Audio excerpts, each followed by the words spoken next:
இந்த 5 டேஸில் வந்து நான் நிறைய ட்ரிப்ஸ் நிறைய ட்ரிக்ஸ் நிறைய டெக்னிக்ஸ் கற்றுருக்கேன். மேம் எங்ககிட்ட ஃப்ரெண்ட்லியாக இருந்திருக்காங்க. நிறைய இந்த சின்ன சின்ன மைல்யூட் அதெல்லாம் வந்து கற்றுக் கொடுத்தாங்க மேடம். 5 டேஸில் வந்துட்டு இவ்வளோ ஹேர் ஸ்டைல் கற்றுக்க முடியுமா அப்படிங்கிறத மேம்கிட்ட தான் வந்து நான் இவ்வளோ லேர்ன் பண்ணியிருக்கேன். அப்கிரேட் பண்ணிக்கணும்னு நினச்சேன். நிறைய கிளாஸஸ் பார்த்துருக்கேன். பே பண்ணுற அளவுக்கு எனக்கு இல்லை. இவங்களது வந்து நான் இன்ஸ்டாவில் பார்த்தேன். ஹேர் ஸ்டைல்ஸ் எல்லாமே சூப்பராக இருந்துச்சு. 5 டேஸ் கிளாஸ் வந்து ரொம்ப ரொம்ப ரொம்ப ஜாலியாக போச்சு. கிளாஸ் மாதிரியே இல்லை, அதே மாதிரி அவங்க வந்து ரொம்ப ஃப்ரெண்ட்லி. பேசிக்கு கூட எனக்கு தெரியாத ஹேர் ஸ்டைலை பற்றி இப்போ நான் பேசிக் டு அட்வான்ஸை கற்றுட்டு இருக்கேன். ரொம்ப ஹாப்பியாக இருக்குது. கிளாஸ் வந்து ரொம்ப வர்த்தான கிளாஸு.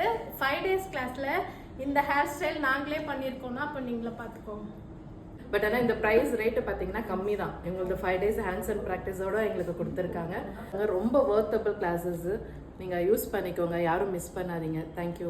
எனக்கு ரொம்ப ஹாப்பியாக இருக்குது. நார்மல்